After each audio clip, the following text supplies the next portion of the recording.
I just wanna be great, yeah, I just wanna be great. Yeah, I just wanna be great. Yeah, I just wanna be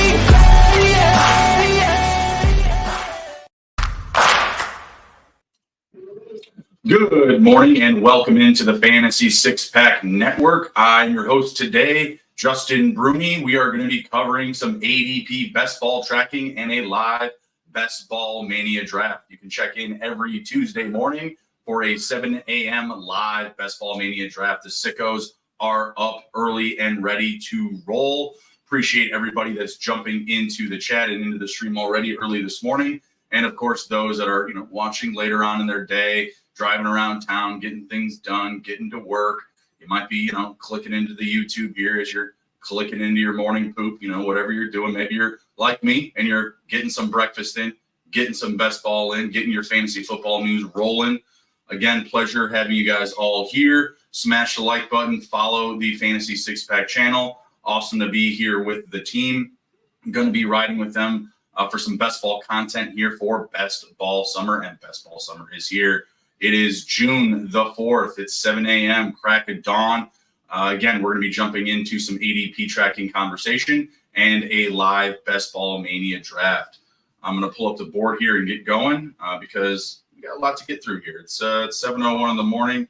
I am going to peek my head into the draft lobby and see how we're looking there. Early morning drafts can take a minute to fill up. But before we do, let's start rolling through some ADP here. TJ Hockenson was the man, on the image at the here crack of dawn, like I mentioned. We're looking at his ADP tracking. Started off at about 126. I want to say that's like in the mid rounds still, like rounds 11 or 12. Cost went up a little bit higher to that, not much. Maybe what is it? 126, so about 12 spots. Nothing too crazy, but you can see here, TJ Hockenson value going from being pretty median, going up, and now it's coming all the way back down to his previously posted ADP of 133, past the 126. So he's actually becoming a nice value right now. And he is a big dropper across the past week. So he's dropped 6 spots across the past 7 days, making him an interesting buy candidate. I like putting him into builds where I'm getting an elite tight end. Maybe I start off with a Laporta or a McBride or a Kelsey, and then I'm really sitting on some value for the back end of my draft. I don't mind sneaking TJ Hockenson in there. I will say, though, the last few builds that I've done with that, where I've gone elite tight end, tossing in TJ Hockenson, I've kind of always backed it up with like a tight end in the last couple rounds stacked with a late round QB as well, like a Derek Carr and Juwan Johnson, or a Bryce Young and Jatavion Sanders. Baker and Otten, that one might be a little bit more expensive, but there's a lot of really good options back there. Minshew or O'Connell, whatever flavor you're sipping this month, and Michael Mayer, that's another good one. So yeah, I like to get Hockenson at some value here, but I've seen him fall well past this 133 that he's even at right now. Like I said, started at 126, came up to about 113, and now is settling at ADP 133. So, there's been some back and forth with the public with TJ Hockenson, but again, I'm willing to still grab some shares. I think that you still can get better value on him. Like I said, there's going to be a lot of lobbies where he's just falling. You're going to be able to get him at like 150, 160. There's going to be a lot of good situations for him. We got Jamie in the chat. Good morning, Justin. Good morning, Jamie. Appreciate you, sir. Smash the like button. Follow the channel if you already haven't. TJ Hockenson still being 100% drafted, you can see here. So it's not like anyone's really fading him with any importance. He's getting on rosters. He's not going to go undrafted. So he's not like a huge leverage type of pick, and that's exactly why you want to wait for him to fall. You don't want to take this guy ahead of ADP right now, especially with the uncertainty of when he'll actually come back. Tight end 14, I feel like you can draft him probably closer to tight end 18 in a lot of lobbies. So don't overreact if you're seeing something different. If you see somebody take him ahead of ADP or even at ADP, like don't overreact. Don't get upset you got sniped or something like that. He is kind of a friendly, later round target again if you're doing like some Vikings builds and things like that. If you're getting creative with like, week 17 stacking with the Packers and the Vikings, That's also interesting as well. And I think that actually does give Hockenson a little bit more value just because, oh, hey, the majority of his time played, it's going to be on the back 9 or the back 8 of the season, right? And he's got a nice Week 17 correlation. He's got a division game against the Packers, dome game. Yeah, there's some positives there. I'm going to peek my head in the lobby here and see how we're doing. I may back out if it's too close to being full. We've got 10 more to start, so we can simmer on that for a little bit and just kind of roll through some more ADP here. Another big faller, similar degree, is Keaton Mitchell. He's fallen 6.3 spots in the past week, and there's a steady fall here. This is a situation where I'm not eager to buy Keaton Mitchell or Justice Hill. I talked about this on another podcast last week about the RB2 conversation. Justice Hill sitting number 2 on the depth chart, and you have Keaton Mitchell there, and they drafted Rashod Ali. It's going to be cloudy back there behind Derrick Henry. I mean, it's going to be a lot of Derrick Henry and a lot of Lamar Jackson. I don't want to bank on a Derrick Henry injury in June. So you can mix and match some of these values here. Keaton Mitchell, a very explosive player when given the opportunity. But at the same time, it's a very crowded situation. And I still think that the Ravens could even be a team that adds a receiver. Rashod Bateman, I know that we're going to get to on the plus side of the option. He's been a climber, but I have some cautionary, advice there as well. Jamie said he took Hockenson in the 12th round yesterday with Laporta and Ingram. That's exactly what I like to do. Maybe not so much the Laporta and the Ingram. Maybe I just take my stab with one of those guys because Evan Ingram, he put up elite tight end value last year, right? So if that continues, you saw the exit of Gabe Davis, right? Props up some more value for Evan Ingram in that offense. I know that they signed drafted Brian Thomas Jr. and brought in Gabe Davis, but at the same time, I think there's a lot of value there. Zay Jones left. I think I said Gabe Davis left. He just got there. What I'm saying. But again, Jamie, I like what you're doing there. When I'm doing that, though, like I said, I like to get that back end, that really late back end tight end value paired with Hockenson. Back to Keaton Mitchell. Like I was saying, it's just a steady drop. If he's your guy, go ahead and target him. I mean, you can get him very cheap. You don't have to get him at ADP. He is falling. Again, I just think that situation back there is very, very cloudy, and you're not going to have a full grasp on who's going to have some priority touches after Derrick Henry. Next up, we have J.K. Dobbins. We're still sitting at 10 more to load the draft here, so we're going to be diving into this conversation a little bit here.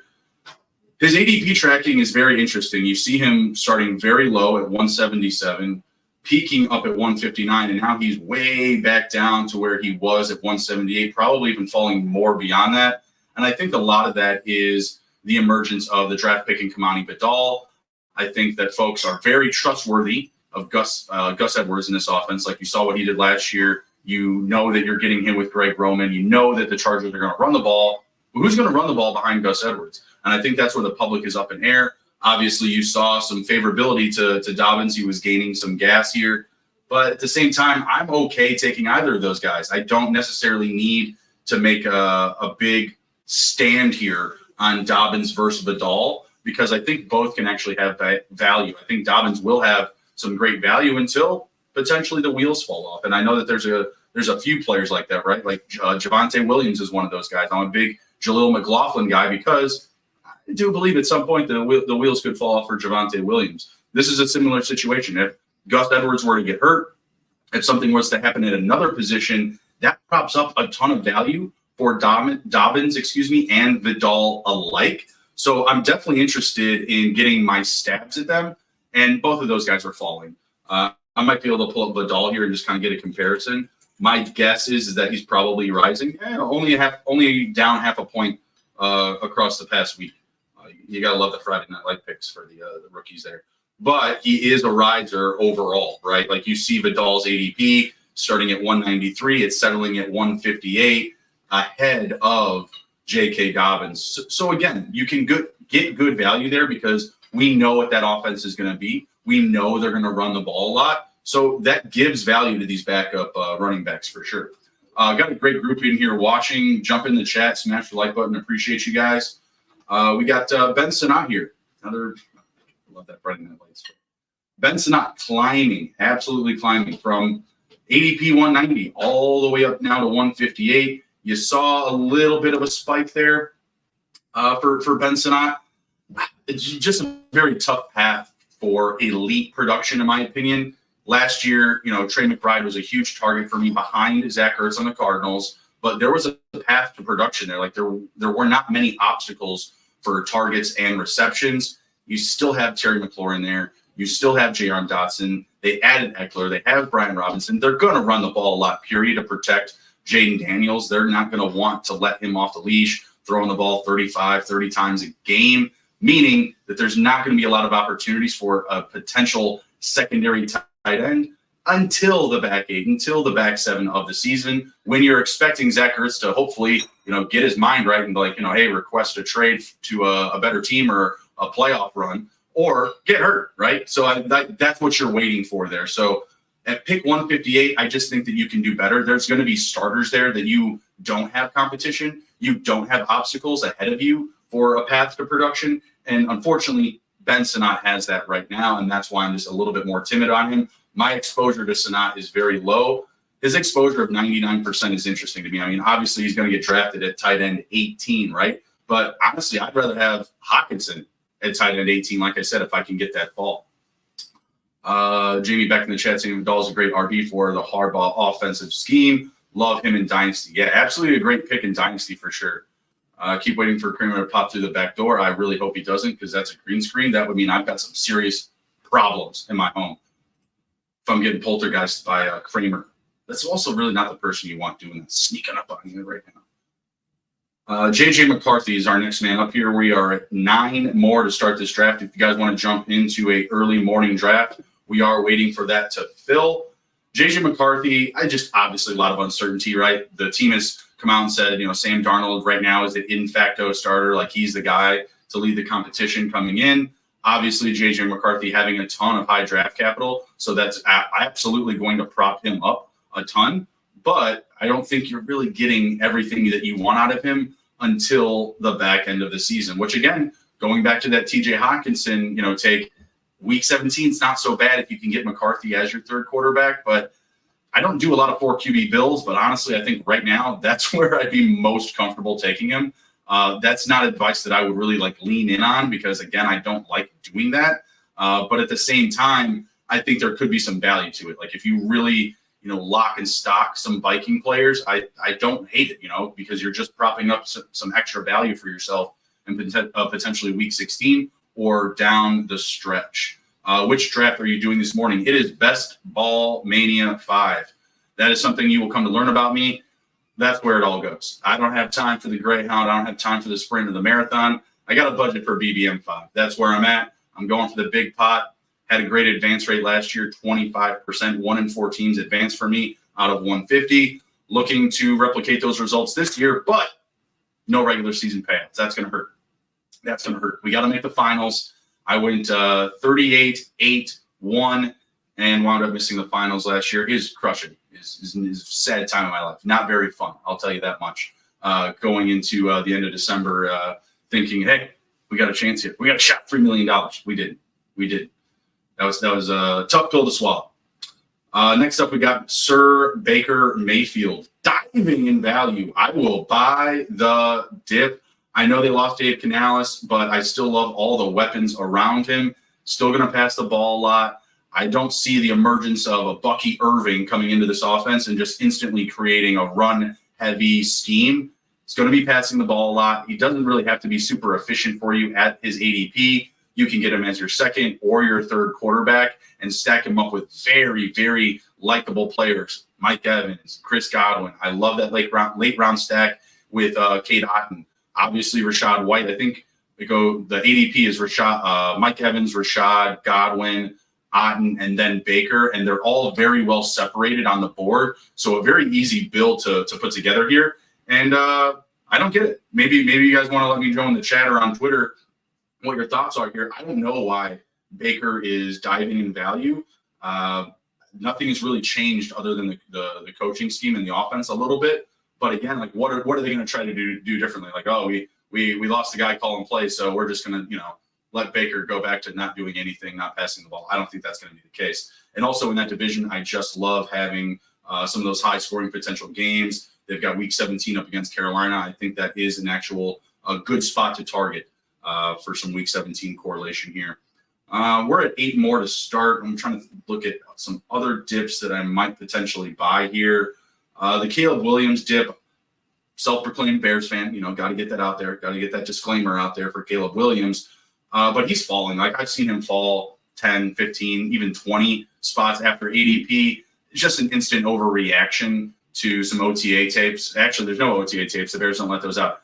OTA news. Oh, Caleb, he's missing throws. Oh, he's throwing interceptions. Like, well, guys, he's not getting any of his top targets out there. He's playing up against a good defense. He's getting familiar with a new system. Like, are you really worried about quarterbacks missing passes and OTAs? I mean, that was May. We're actually in June now. It's actually June 4th when everybody was kind of on that take or on that spiel. Buy the dip for Caleb Williams, absolutely. He doesn't have to be amazing, guys. He has great weapons. He has a good offense. Offensive line isn't amazing, but there's weapons everywhere here, and I could even see them, potentially making a move for maybe not another running back, but maybe they move off of Khalil Herbert and they get another piece in there that can help them out a little bit. Another one I don't understand is Austin Eckler. Everyone's telling me to stay away from Austin Eckler. Running back 37. I don't get it. Explain it to me, please. ABC, talk slow like I'm a child. I don't understand, okay? At RB27, I just insta-tap Austin Eckler. I've had to stop a little bit and just by principle take Brian Robinson at his ADP rather than just letting people let Austin Eckler fall into my lap as my 4th or even my 5th running back. Thank you. You're going to feed my child, hopefully, for like the next 10 years after I win Best Ball Mania, getting Austin Eckler as my 4th running back. Thank you, the public. I'll do a couple more dips here because I want to go over to some buy or risers, I should say. We have 7 more to start. So the grinders are out. The sickos are getting into the lobby. Love to see it. Rise and grind, baby. Crack open that coffee or maybe crack open the energy drink. You can't see it. It's just the secret stuff. You got to love the power of the green screen. But yeah, get that morning poop out. Get that first coffee in. Fire up the Underdog. Fire up the YouTube. Let's ride. Smash the like button. Join the chat. Join the draft. All sorts of good stuff dialed in here. Jonnu Smith, tight end 26. He's going to be my last dip that I am going to buy here. I just don't see any competition coming through that door. I thought Logan Thomas might be on the docket. Maybe they could sign him on a cheap deal, but just got signed by the 49ers. Darren Waller's about to retire, and another tight end just found a job. It's like when an angel loses its wings, or when Darren Waller gets stabbed by Kelsey Plum and drowns himself on a beach. Jonnu Smith, again, just a very good situation. You're on the Miami Dolphins offense. You're not paying anything for this. This is a round 17 pick, around 18 pick maybe. And you know what? I've also seen Tua take a ton of dips in value in his ADP. Maybe I'll pull him up as well. And I think that just comes down to the week 17 correlation. They're like, oh, he's playing Cleveland. No way. But you drafted Tyreek. You drafted Waddle. Why wouldn't you pair him up? I actually don't hate doing a late round Tua and Jonnu stack if Tua were to fall immensely. Like I've seen Tua fall literally like 15, 17 picks. So if you're getting value like that, yeah, sure. Just back it up with an easy stack with Jonnu Smith, who, again, he doesn't have much competition, if any, for touches at tight end. Obviously, a lot of targets, a lot of mouths to feed on the ground, in the air. But getting into that red zone, getting a couple of special plays dialed up for yourself, I love it. 6 more to start here. Appreciate the chat is rolling here. Got a lot of live viewers. Appreciate everybody jumping in. Good morning. Rashod Bateman. He's climbing. He's like a. No, I'm not going to use that joke. It's too soon. Something that rises quickly. That's what we'll leave that at for. Again, this situation is interesting because I could see this team adding another receiver. I could see them even getting into the Michael Thomas. If you want to call it a sweepstakes, we'll say that, but we won't for now. ADP 187 up to 166. Yeah, I'll buy it. I mean, the team is saying some nice things about him. I can get him as like my 7th or 8th receiver, and I can lock him up with some nice Baltimore stacks. And he has a nice Week 17 game in Houston. They're playing in a dome, so that's good. High scoring potential there between those two prolific offenses, and the Ravens and the Texans. Up 7.5 spots. I just don't think that's a huge issue for me. I think you can get away with that, even if you are buying him a little bit ahead of ADP, because you're bound to get into a lobby or a draft or two where the ADP value is just off the charts for the receivers in a very bad way, right? Like everybody is just avalanching receivers round after round, and you may wind up with like Rashod Bateman as your 5th guy ahead of ADP, but you know that the situation is good because even though the market is moving up the receivers in your draft, no problem. I can get a guy that people are in on. He is 99% drafted, so not a ton of leverage there. And that's really what I want to point out about these next 2 guys. We have 4 more to start, by the way, in the draft. If we want to get your last spot in, Tank Bigsby and Jalen Tolbert. Climbers in the last week, they are only drafted 54% of your drafts, meaning that they are a higher leverage point player, and they are actually more valuable than Rashod Bateman. You see Tank here climbing. Tank is the only backup to Travis Etienne right now, 1 injury away from a major role where you're getting 15, 18, 20 touches a game. Very good situation, but mostly a very good situation because of this 54% drafted.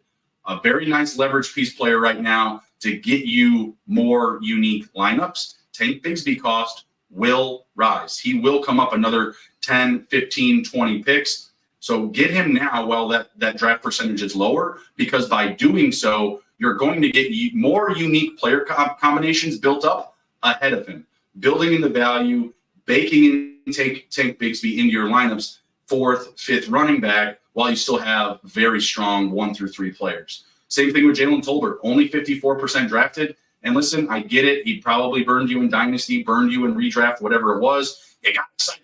You bought into the draft type. I'm sorry. But at the same time, they haven't really done much, right? Brandon Cooks, he was good last year.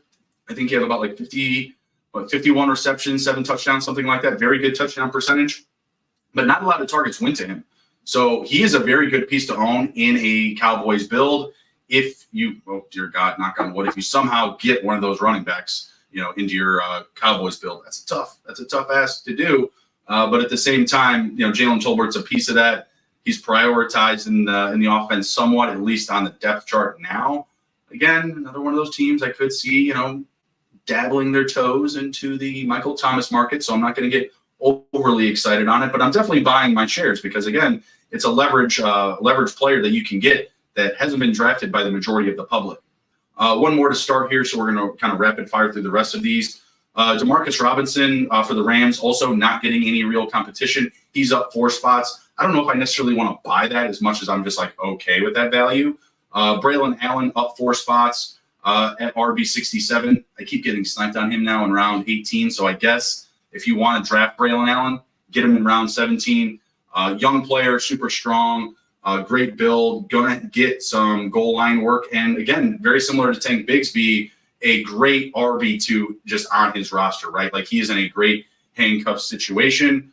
The draft is starting, and we are in the 3rd spot. I'm going to get that up on the board now. I will keep BBMDB up. Shout out to Pat Donovan and BBMD. Love all the good stuff you're doing over there. Appreciate all of this information. If you're a best ball sicko and you aren't looking at BBMD, you need to about every day. It's practically my Bible, other than my exposures that I like to stare at from last year. Just like put them up on the wall. I stare at them. Drink myself into a shady situation. I'm a 3rd pick here. I'm probably going Lamb, Hill, Chase, whoever falls. But let's get that board up here so we can all follow along. And again, be sure to smash the like button, follow the channel. Appreciate everybody watching in this morning. Again, we will be back every Tuesday morning for some ADP tracking and a live Best Ball Mania 5 draft. Jamie, I see you over there on the right side, and I'm going to get to you in just a moment. And we're going Tyreek Hill here, so hopefully we get some Tua falls here. All right, let's pull up the old Underdoggy dog. There we go. We need to zoom in on that a little bit, though.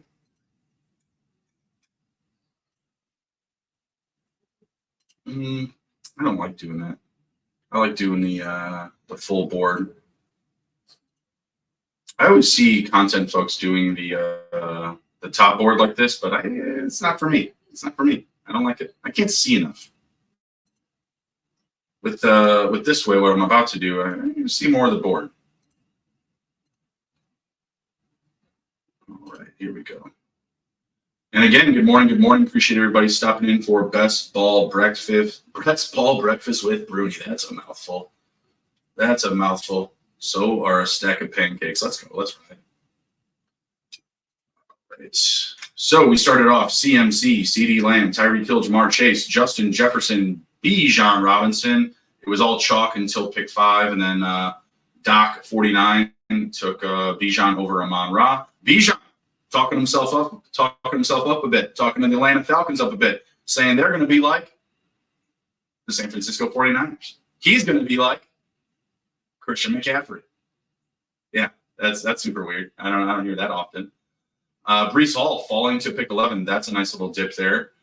We did still have 4 running backs go in the first round. That'll be interesting to see what plays into round 2 here. Typically, I'm seeing a pretty steady wide receiver avalanche right here.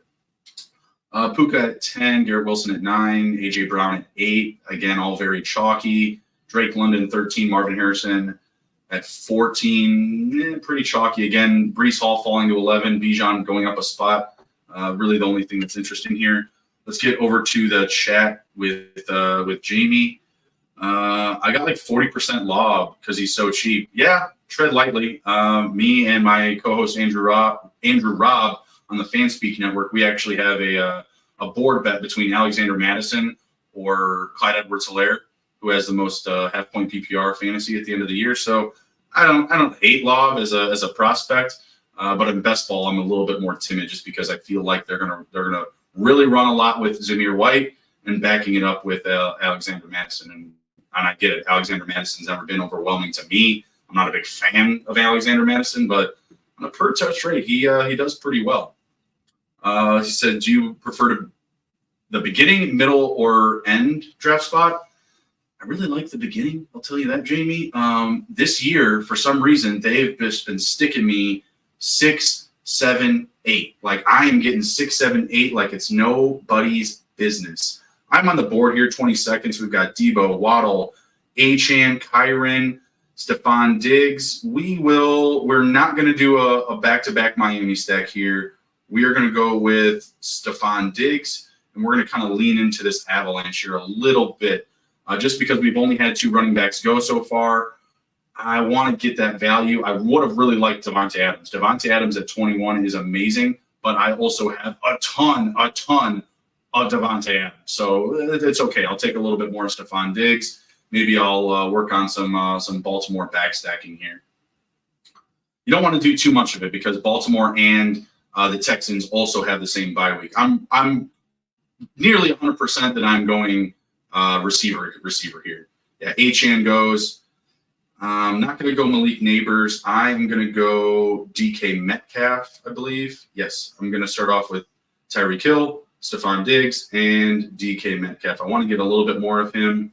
I have a fair amount of Kyrene. I'm not 100% comfortable with Malik Neighbors at this ADP. He goes right after me to, let's see, I don't know, Brian Noobs, it looks like the name is. I don't know. He also went 3 straight receivers. And let's see, the 5 spot also went 3 straight receivers. And I think that's, again, because you have a lot of value that's going to be available for running back here in the upcoming rounds. Passed on Derrick Henry. I just don't love taking him too far ahead of ADP. I know it's only 4 spots, but again, I really like getting some of the reliable running back value in rounds 6, 7, 8, or later. I mean, there's just so much available to you guys. Did a podcast last week on the Fanspeak Network about RB2s.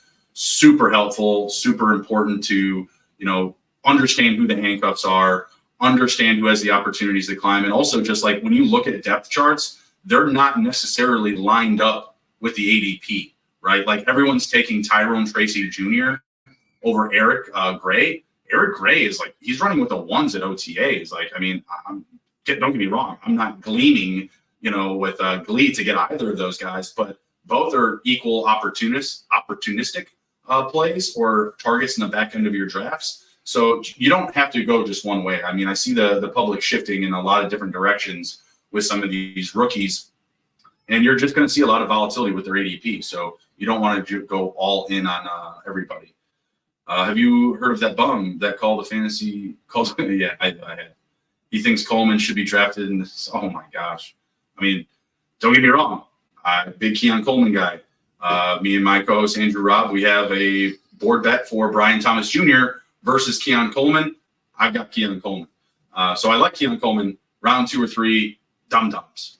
And anyone that tells you to do stuff like that, of course, Jamie, like Tua Tagovailoa, why would you take him ahead of ADP right now when he's dipping 15, 20 picks? You shouldn't do it. And it's not that you're going to have a dud draft by doing so. At least Tua, you know what you're going to get out of him. But at the same time, it's just not necessary. Like to skip a whole round or a whole 2 rounds for a player.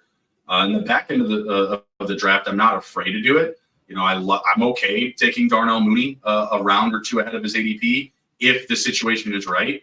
You know, if the ADP is just sliding everybody else other than receivers to the back of the draft, then yeah, sure, no problem. If I'm in one of those rooms where it's like super aggressive, I have no issue with that. Let's see here. After my DK pick, let's catch up a little bit. Neighbors, Moore, Sam Laporta, mid-third. That's not bad. I see him actually go in the 2-3 turn quite often. Let's see. Feel bad for the Amon-Ra drafter, though. He got sniped on. Laporta, Kyrene at pick 31. Josh Allen, pick 32. Derrick Henry, just right at about ADP. I think he may have gone 2 picks after ADP. Good for that fella. But Clinton Lara, he went receiver, RB. I don't like that. You're not going to like that either, pal. I'm sorry. I mean, you might get in trouble for that one. Let's see. I'm up next. George Pickens, Amari Cooper, Josh Jacobs, Isaiah Pacheco, Christian Kirk. I think we're going Christian Kirk here. We're going elite receiver. I want to get a little bit more Kirk. I like Cooper, but has the week 10 bye. I don't want to overload my buys right now, and I'm taking a fair amount of Cooper. He's a good value in this ADP range in the middle of round 4. You know, kind of a guy that you can pivot onto if you're leaning running back heavy to start. You can get him as your second receiver. You know, if I started off, let's say like Doc 49 and pick 6 with like Bijan and Taylor, I wouldn't hate, getting like a Michael Pittman and a Kirk or Cooper on the way back. Let's see here. I am going to try to get Mark Andrews here if he falls to me these next couple of picks, because I will lock up Diggs and Andrews for a nice week 17 correlation. I don't know. That's kind of tough though. Just so many players have the week 14 bye, and there goes Mark Andrews. Getting sniped. That's okay. You know what you need to always have? Plan B. Let's go. Let's get that CJ Stroud. And what I actually like about this pick is I didn't have to take CJ Stroud over all of the elite QBs, because I've seen that happen a ton this offseason, where I'm seeing Stroud go ahead of Patrick Mahomes. Like, okay, that's a bit much, right? But in this situation, I don't know if he fell past ADP. No, I actually had to take him 3 picks ahead of ADP. So, but I don't hate it, just because, again, I'm getting him as the 5th quarterback off the board here. So again, we're starting off Hill, Diggs, Metcalf, Kirk, Stroud. I like that. Also gives me some back end opportunity for stacking Kirk. Hill, obviously, Tua has a favorable ADP, and DK, Geno Smith, he has a favorable ADP in the back end. So I don't need to rush to my next quarterback. So we are going to pull QB off the old Q list here, and we're pretty good at receiver for now. So I think we're going to really prioritize tight end and running back here. But again, the running back values are just absolutely insane right now. They are so sick. The great value that you can get again in rounds 8, 9, 10. And we're going to see that this morning. We are seeing a little bit of a run right here in round 5. Pacheco, Jacobs, White, Cook going from picks 52 to 56. All right, we're back. They're in draft boards like, hey, no, RBs don't matter.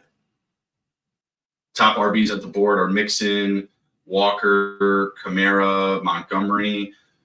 I'm probably going to try to fall into that like Aaron Jones, Ramondre Stevenson space. We'll see how that happens here. Jamie Stroud has some sneaky rushing ability, get some extra points every week. Yeah, absolutely. And the system's just amazing. He has weapons everywhere. I mean, this offense is loaded. Even Dalton Schultz, big Dalton Schultz guy, would catch a little bit of slack, last offseason for being a little bit too favorable on him. just because he wasn't getting paid anything. They were paying him dog poo. They were paying him like a punter. I get it. That's a fair point. But I was in on him. I was happy with what I left with. Also, was very much in on Devin Singletary, which that also came to fruition as well. Sorry, Damian Pierce, that you had to be the innocent bystander on that situation. Feel really good about the receivers that I did take, but because the guys that are coming back to me now, I actually have a fair amount of, like, I have a ton of Chris Godwin. He's going to go before me. DeAndre Hopkins, have a bunch of him. Don't have a ton of Brian Thomas or even Keon Coleman so far, just because people are gassing them up like they're getting a lot more value post-draft. And I have so much Deontay Johnson. See the pinned tweet. So much Deontay Johnson. ADP broke. Rankings broke.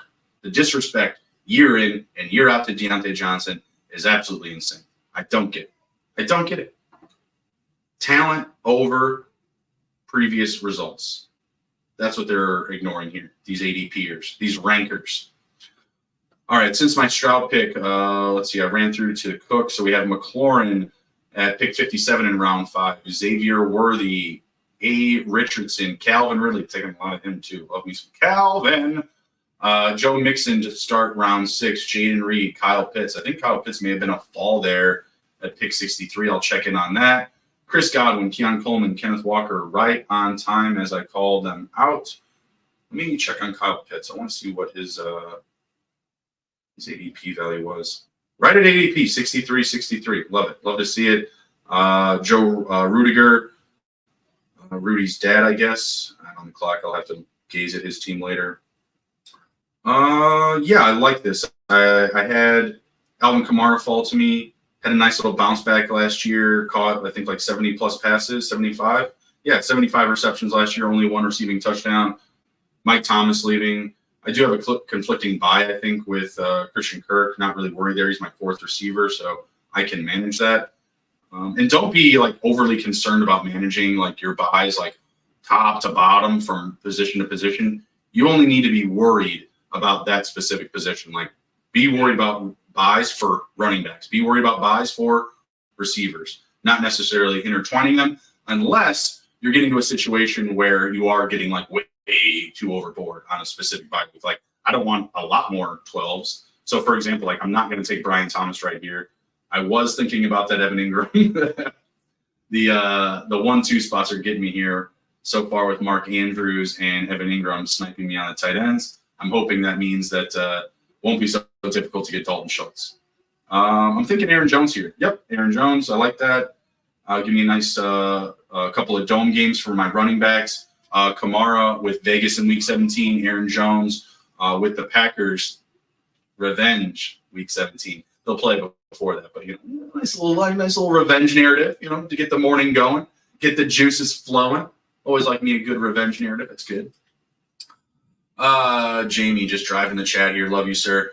I'd rather have Deontay straight up over Amari Cooper, so that ADP doesn't make sense for Deontay. I don't know if I'd rather have him over Amari Cooper, just because I know Amari Cooper is going to get a ton of targets no matter what. I dare say he's QB proof, Amari Cooper. Like, I guess he's always had somebody pretty decent. Derek Carr, Dak Prescott. Last year really lit it up, obviously with Joe Flacco. But if the Browns are what they're supposed to be, and Jamie, you'll know better than anybody being a Browns fan, if they're supposed to be what they're, what they can be and how good they are, then I think Amari Cooper is living up to his ADP.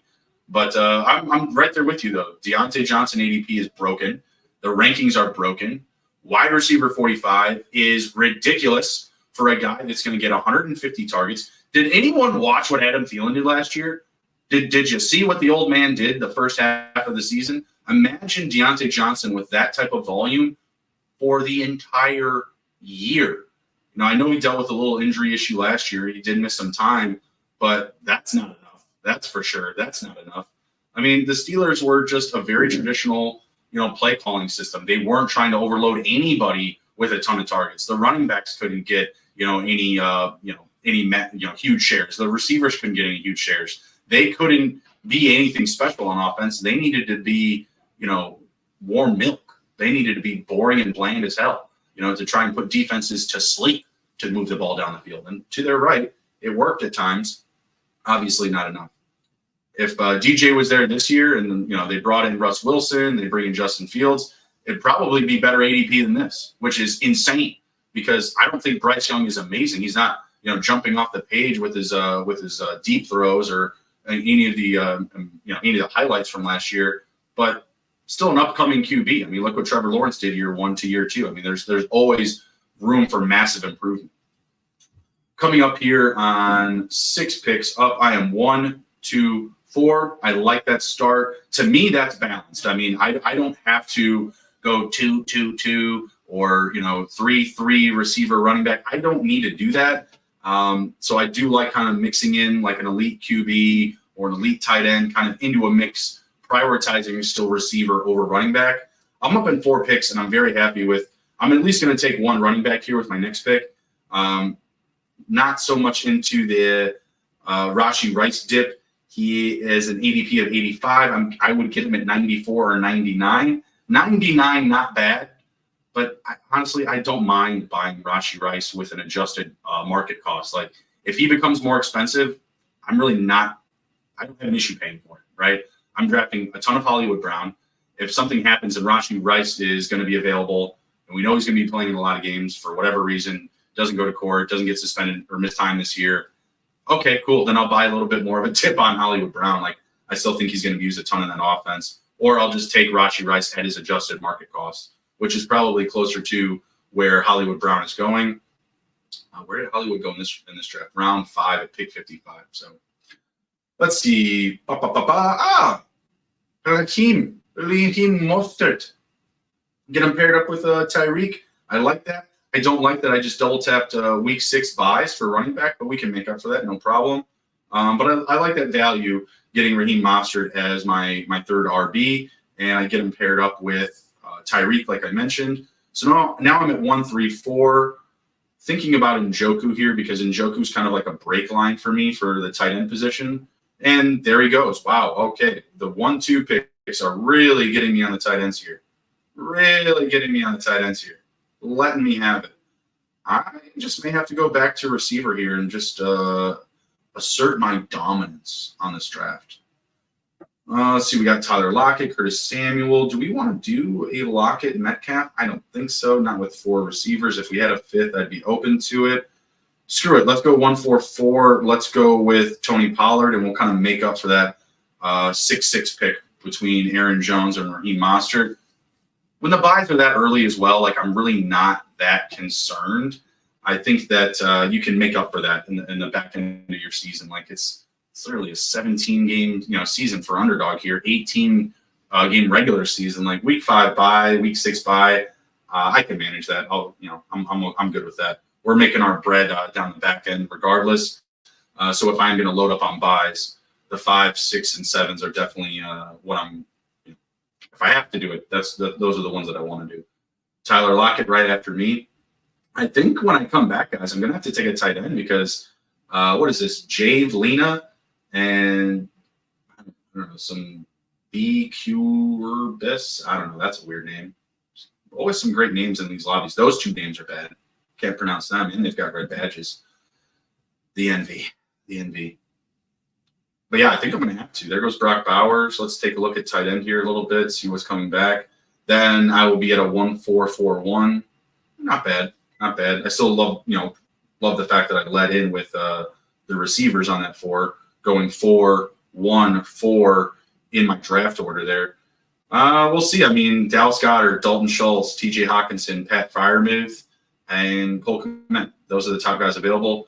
Goddard looking like he would be 6 picks after ADP if he landed in my lap, but Dalton Schultz should easily be there for me at 118 or 123. So we're going to target Schultz at 123 here. Hopefully we don't get sniped. Good morning, Justin. Good morning, Sir Joseph Bond. Appreciate you, sir, giving me this platform to speak the goodwill of best ball and breakfast. It's one of the most important meals of the day. Says propaganda. If you've watched that conspiracy theory TikTok where they dissect the fact that breakfast being the most important meal was implemented by big meat. Big meat, yeah. They didn't know what to do with all their meat.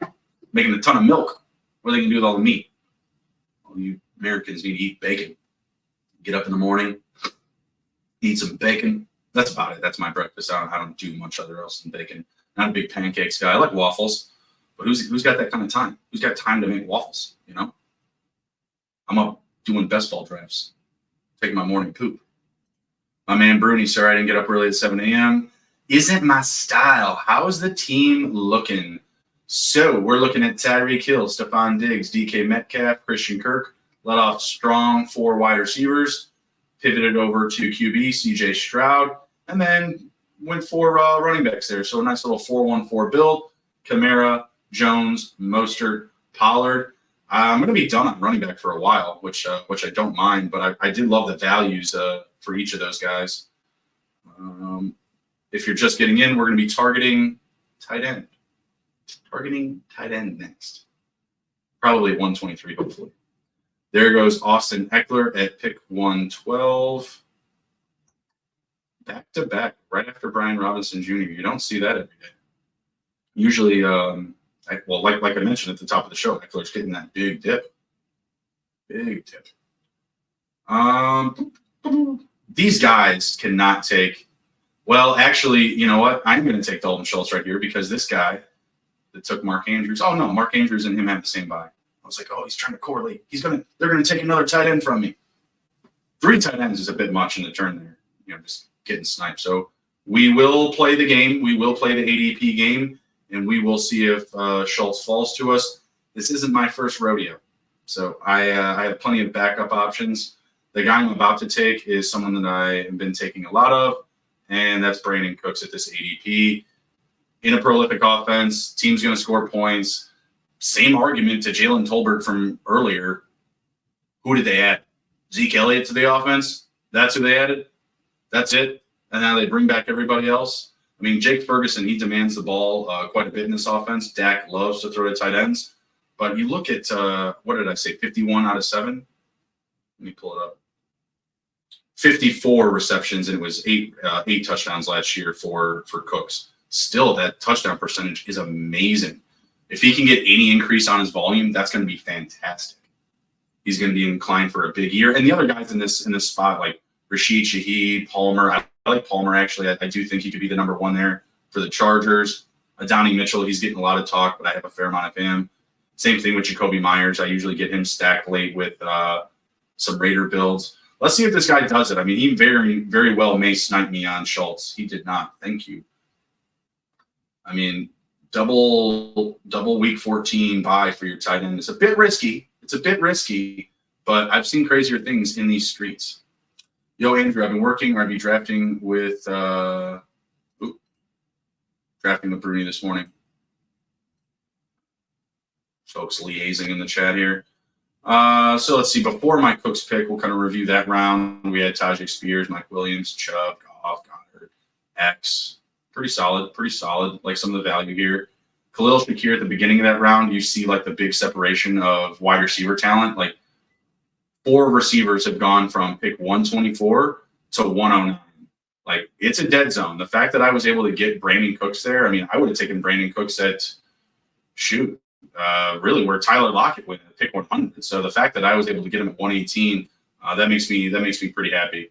And again, that would be meaning like if I was in a situation and needed a receiver, I would absolutely bring Brandon Cooks up to that space. I think arguably him and Curtis Samuel are probably the best 2 values in round 9 or 10, at least in this board. Gabe Davis at 126, I don't like that. I'm following the money there. You know, people are telling me, hey, it's going to be Brian Thomas. Hey, it's going to be just a bigger Evan Ingram year, whatever it is. Like I'm all good with Gabe Davis.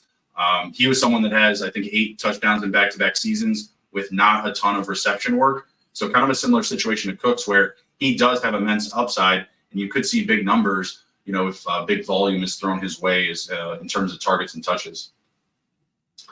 All right, Gabe Davis, Zach Charbonnet, Donnie Mitchell, Jerry Jeudy. It's kind of a dead space here. I like Jerome Ford in this round. I took Dalton Schultz. I would hope that I would like him.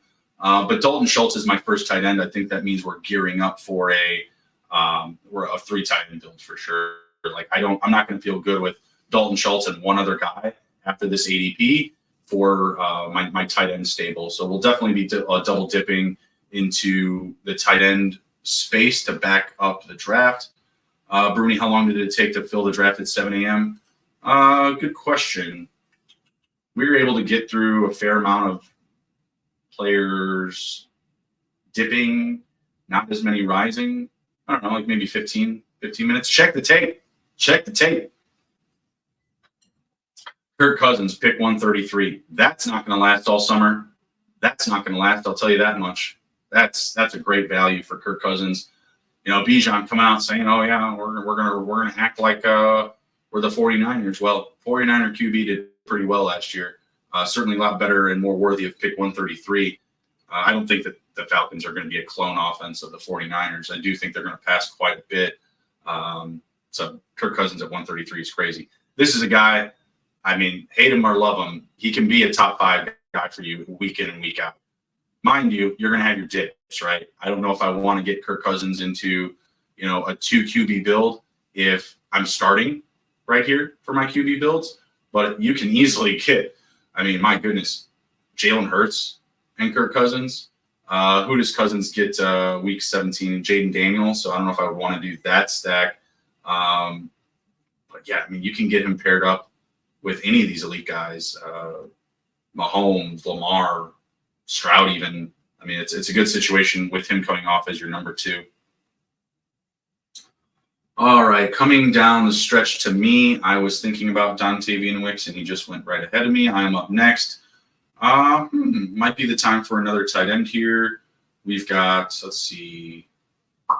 Oh no, we got to take Tua next. We got to get Tua. I hadn't been looking at quarterback for a minute, but now's the time. So he's going to fall. Wow. I didn't even see this. He's falling from pick 120, and I'm going to get him at 142 unless this guy snipes me. He did not. He took Pat Freiermuth. Guys, I'm going to tell you one thing right now. Tua Tagovailoa scored more points than Pat Freiermuth this year. I got to look at that guy's team because, yeah, he only had Joe Burrow. I would have instantly tapped Tua right there, no matter what. I don't care if I don't have him stacked. I don't care who he's playing week 17. I'm getting a quarterback who's going to be on an offense that's going to score like at least in the top 5 points this year. Are you kidding me? That's wild. 22 picks after ADP. I can already smell Jonnu Smith on my roster, probably ahead of ADP at this point, because God knows these people in the 1 and 2 spots are going to want him. Oh, actually, this guy just took Hockenson, so that's sick. That's sick. Love it. Love it. Love the value. Almost missed it because I just wasn't looking at quarterback. That happens to me every now and again. I'm like, oh, I'm good. I got Stroud. I'm going to be fine. I don't want to over-prioritize it. I don't want to get too many guys up front because there's so many great back-end targets at QB. Derek Carr, Bryce Young. I take your pick with any of those Raider QBs. I'm not a big Drake May guy, but you know, if that's you. Will Levis, he's a big sleeper for me this year. All right, so let's take quarterback off the board. I am on the clock here. We're looking at Downs, Hockenson, Pearsall. Ooh, Ty Chandler. This is a tough spot. You know, if it was a week ago, I would have just taken Adam Thielen here and called it a day. You know what we're going to do? The man, he's on the show image. We're taking him. We're going TJ. Yeah, screw it. Maybe we'll do 4 tight ends or even 3. It's all good. But I get Hockenson paired up with Aaron Jones. I get a little bit of a stack there. I get the value, 12 picks after ADP to start the show. What did I tell you? He's dropping on average 6 spots. We doubled down on that. All good. Andrew, get out of here. If I had my red flag on my desk, I'd throw my red flag right now, sir. Don't disrespect old people, all right? Old people have rights. Old people lives matter too, Andrew. Get off Adam Thielen. I'm the only person that's allowed to disrespect Adam Thielen. Okay? All right? Ty Chandler going right after TJ Hockenson, Jalen Wright, Josh Downs, Baker Mayfield, Ricky Pearsall, Adam Thielen at 153. And that's 7 spots ahead of ADP. So I'm very glad I didn't do that. I get Adam Thielen like a ridiculous amount after ADP, like a stupid amount.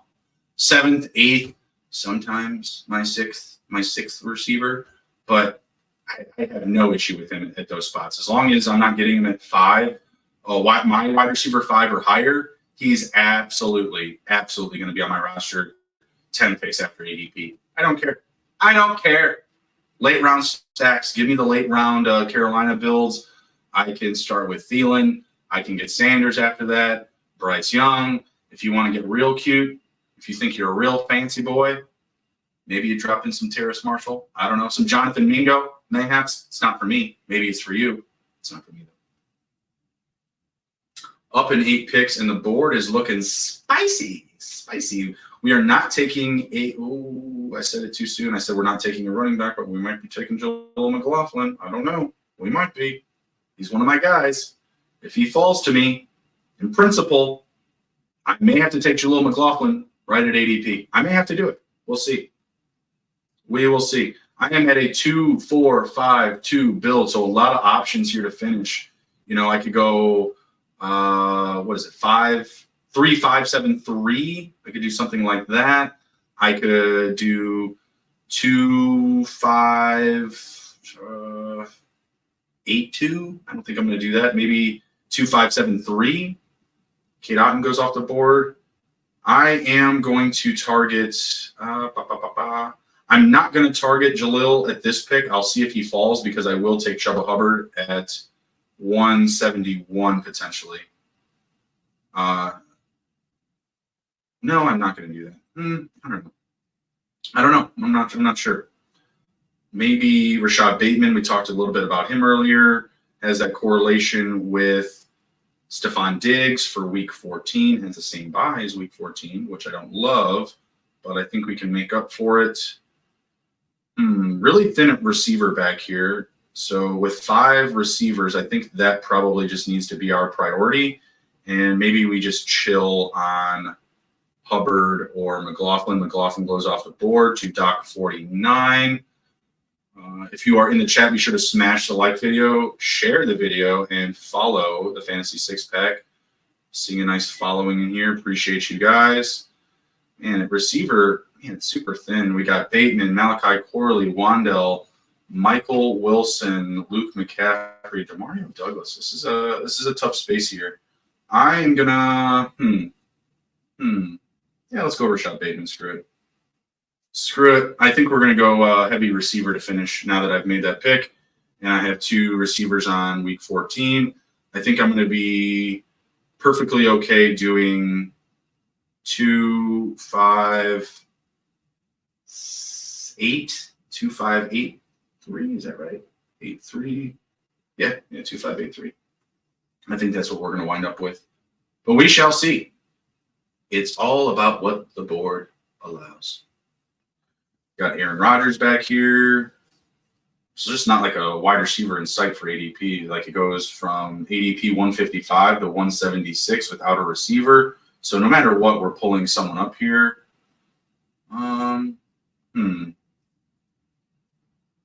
Toughy. Screw it. Let's just go Chuba Hubbard. That'll be our 5th RB, and we'll close out the remainder of the draft with receivers. Maybe a sneaky tight end, but probably not. Don't love those last 2 picks in Hubbard or Bateman. I think that's more of just being a victim of the board. But realistically, like every player in round 14 or 15, I'm not absolutely in love with right now, other than maybe Jaleel McLaughlin, Marvin Mims, if you can kind of swing that stack there, maybe 13 to 14 or 14 to 15 with a fall. I've taken a fair amount of Roman Wilson, but like it's not like Roman Wilson's like, oh, I'm winning $1.5 million, $1.5 million. I'm doing it. Yeah, it's not really the guy that does that. Woo, spicy. Jatavian Sanders moving up the board. This guy, he was sniffing out. My Sanders stack. He has no other. Oh, he does have Jonathan Brooks. I was going to say he has no other Carolina Panthers. Super weird pick for a guy that drafted George Kittle and Hunter Henry already. Probably would have just left it with Kittle and Henry. And I mean, Sanders, you just took him. What is that? Good Lord, 27 plus 9 is 36. My God, 36 picks ahead of ADP for Ja'Tavion Sanders. What have we done, Andrew? What have we done? The Fanspeak Network is just pulling up Ja'Tavion Sanders by the belt buckle. Just ADP, it costs something different. That's going to affect the ADP tracking, I'll tell you that much. Oh, goodness gracious. That's going to affect some things. Mayhaps next week, Ja'Tavion Sanders, big riser, big riser. We'll see, we'll see. Let's see, after my Chuba pick, we went Kamani Vidal, Sanders, like I said, Aaron Rodgers, Demario Douglas, the shifty Demario Douglas. Michael Wilson, Geno Smith, pick 178 is on the board. Joe Rudiger. Rudy. Anyone else think that's Rudy's dad? Rudy's dad was kind of an asshole, no? That guy was a dick. I mean, my dad was like, I'd fight my dad. Dad dies, doesn't he? Or was it the brother? Can't remember. Used to watch Rudy a lot, too. Can't remember. Is it the brother that dies? Best friend? Best friend. Best friend. It's the only guy that believes in him. Pretty sure it's his best friend.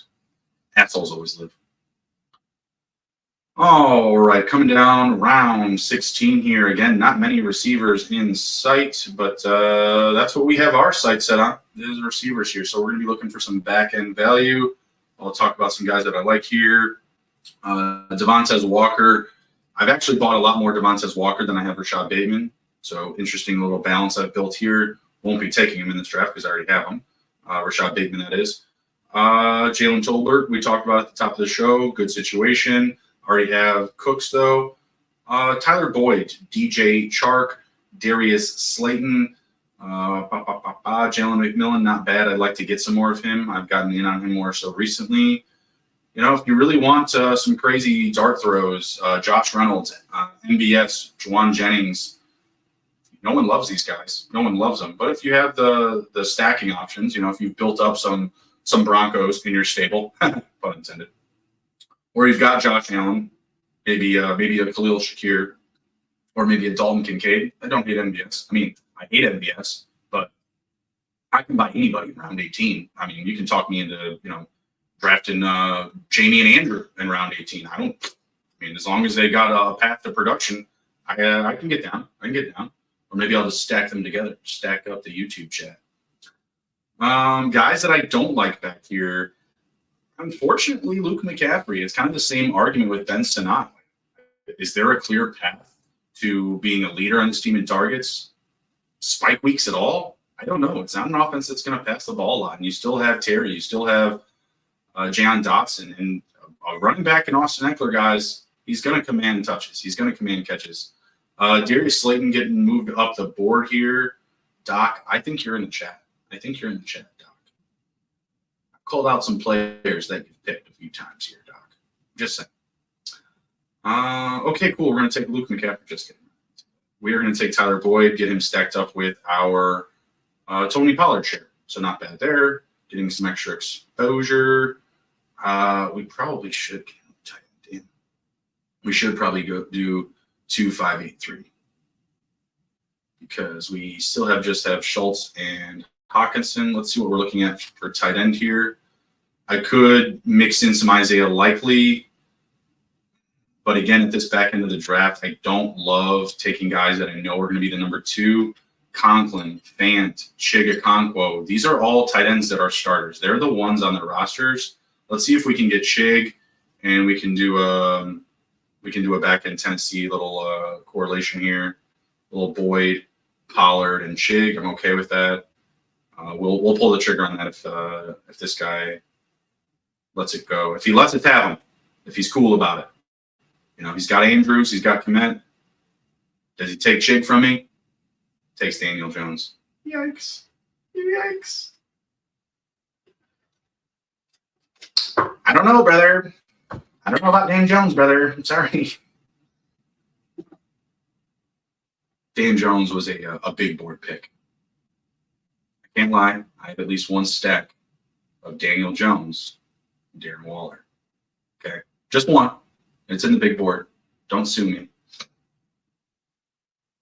People just don't know how hard it is to love. You know? It's a tough thing to do. Oh, Darren Waller taking big L's this week. You love to see it. Braylon Allen going in round 17. We talked about him climbing. That's consistent now. Like, I'm just consistently seeing Braylon Allen being a round 17 pick. So if you're loading up on your Jets stacks, if you're loading up on Jets in your stables, and you want Braylon Allen, it's round 17 now. So don't just expect him to fall to you in round 18. If he's someone you're targeting with your last couple of picks, you're going to want to get him in round 17. Big knowledge getting dropped here. Let's see. Jamie's saying he's taking a chance on Dulcich or Woods in a few drafts. Yeah, I don't mind. I don't hate that. I'm not really in on the Colts tight ends. I was hyping up Kyle Granson in the big board, and now I've just kind of backed down a little bit because I just really like some of these options. Like, again, Shig, he's a number 1 going in round 17. In the same round as Isaiah Likely and Dawson Knox in this draft. Like, what? Huh? Who? Not great. Jonnu Smith would have been great at the Tyler Boyd pick, but obviously didn't fall there. And we didn't need to shoot him up the board for Chuba Hubbard. I didn't really talk about Chuba. I like Chuba quite a bit. He is technically the number 1 on the depth chart. Per the ADP, Jonathan Brooks is the number 1, and that may very well be the case this season. But the Panthers have been kind of known for, deploying multiple backs. I know Canales is there now, and he did a lot with Rashod White in Tampa, but I think he would have done a lot more with another running back too if he had another guy there. I mean, Rashod White was like literally all that he had. Like, who else was he supposed to give the ball to back there? So not a terrible situation for him. I think he could have a productive season. We'll see. All right, last pick here. We are going to target a receiver. We're going to try to finish 2, 5, 8, 3. Let's see. Jalen Tolbert might fall. We are not. Are we taking Odell Beckham Jr.? I said 2 knots. I've taken Malik Washington. I don't know if I can bring myself to do it. I don't know if I can bring myself to do it. We'll see. A lot of time to think.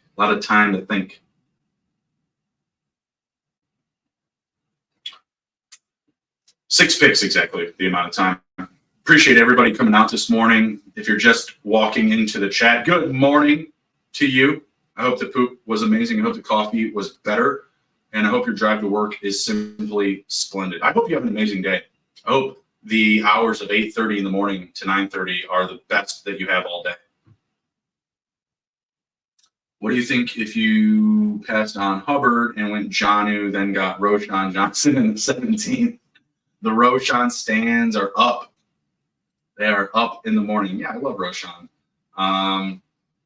There's plenty of running backs I could have gotten in round 14 or round 18. I could get Roshan.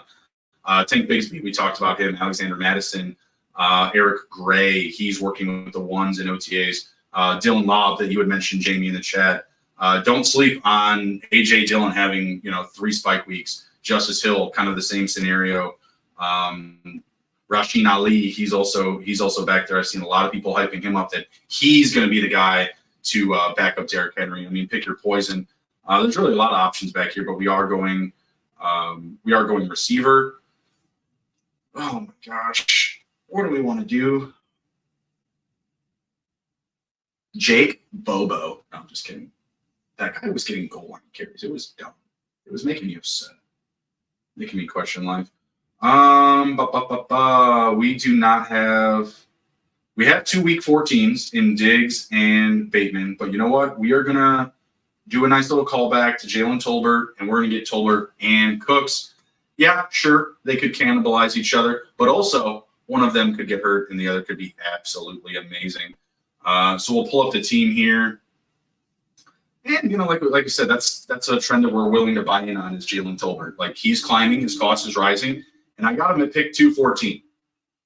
3 picks from the last spot. So I don't mind getting someone that's rising in the market at that evaluation. All right, so let's remove this quickly here, and we're going to pull back up the good old best ball team. And we'll take a look. If you are in the chat and you want me to review your team, I have no problem doing so. But thee must show thyself. the snipers must come out if they want to have their team graded. That's for sure. Which I don't mind. You can come and snipe me all day. I do this. I literally wake up first thing in the morning and do this. Okay. Oh, wow. That's not what we want to do. We want to zoom in on this screen. There we go. There it is. There it is. Mobile web is coming soon. My God. Oh, wow. I don't know what I did. I broke the thing. It just doesn't want me to pull my team up. All right. So let's see here. We've got CJ Stroud, Tua Tagovailoa, a couple of elite quarterbacks. I like that. And obviously, you have a clear differentiation in their value. CJ Stroud going as a top 50 pick. Tua Tagovailoa going 22 picks after ADP. Love it. Thank you. Alvin Kamara, pick 70, ADP 68. You'd like to see that. Aaron Jones, right on time. Pick 75 at ADP 75. Same thing for Mostert. Really same thing for Pollard. All of these running backs going in ADP, which right now in June, I love to do. I don't want to get too crazy on running backs because there's always back-end value, especially in those mid-rounds. We didn't make an RB pick until pick 70. And look at the guys that we walked away with. Feeling pretty good about that group. Let off heavy with receivers. We went Tyreek Hill, Stephon Diggs ahead of ADP, but I'm okay with that. I was really hoping to get Devontae Adams at that pick 22. He won at pick 21. That would have been an amazing fall, despite how overboard and overdrafted I have of Devontae Adams. DK Metcalf, huge callback to last year. He was one of my most exposed players this time last season. I was just drafting a ton of DK, someone that loves to get targeted in the red zone and in that scoring territory. Christian Kirk, love him, could have a nice bounce back here. Calvin Ridley leaving, Zay Jones leaving, great situation. I know, again, they bring in Brian Thomas Jr., they bring in Gabe Davis. I still think it's a very good situation for Kirky.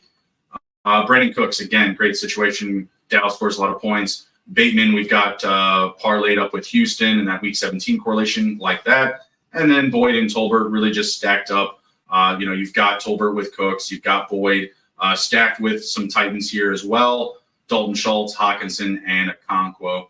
So, yeah, love what I walked away with. I think there were a few rounds where, we could have gotten a little bit more value had the wide receiver position not slid so heavily early on. When you're seeing, teams drafting a lot of running backs in rounds 1, rounds 2, then you know that you can also buy into that trend as well because they're like, oh, well, I know these receivers are going to be building up here in the mid rounds now because I'm in a funky draft. And, there was like 5 or 6 running backs in round 1 somehow. That's not going to happen. But the ADP is always changing. So look out for any vast movement like that and always be trying to, rise and fall with the board, pivot on and off of ADP as you can. You should get some breakfast sounds like bacon sizzling for a spicy take. There's nothing spicy about bacon, Andrew. Unreal. Has Tolbert finally learned how to read a playbook after 2 years? Maybe. Maybe not. I just need him to catch the ball. I don't care if he can read. Toast popping up from a toaster like a pop-up pick. Ha! Ha! I don't have any puns prepared just yet. It's our first breakfast with Bruni for Best Ball in the morning. Appreciate you guys coming by, dropping in for BBWV in the morning. Smash the like button on the way out. Appreciate everybody coming in, waking up with me. And I'll be back next Tuesday. So, again, smash that like button, share the video. I will see you all around town in the streets. If you see JM Bruni in your lobby, signal the flags, cue the drums, because it's time to go to war, baby. Take care, be well, be good. If you can't be good at it. We'll see you.